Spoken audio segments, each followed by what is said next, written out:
The heart can stop at any moment. A heart attack, electrocution, drowning, and choking are just some of the reasons one can go into cardiac arrest. Only 10% of 20,000 Canadians who suffer cardiac arrest survive each year. This is why the Canadian Association of Emergency Physicians wants citizens to be obligated to help someone in need. Family doctor Joan Holman thinks this is the best way to save lives. There's good evidence that if you start CPR in the field at the moment you see somebody collapse, they're going to have a much higher survival rate than if you wait for however many minutes it takes for an ambulance to come or a crew to come and start it. So I think as citizens who care for each other, the better we're able to start emergency treatment immediately, the more people we're going to save. Vancouver lifeguard Mike Panarella agrees. I think that's a great idea. If more everyday people were able to administer CPR between the time that cardiac arrest occurs and the ambulance gets there, really good chance of recovery if it's done well.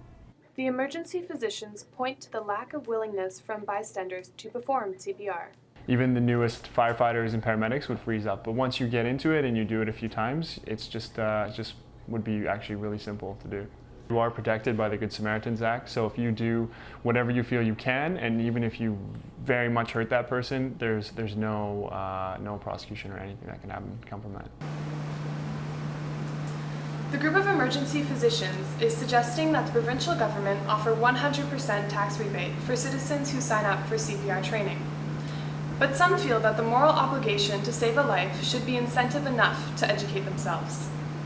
Hopefully the main motivation is just, to help other people rather than a financial gain. You just want to be able to be there when you're needed.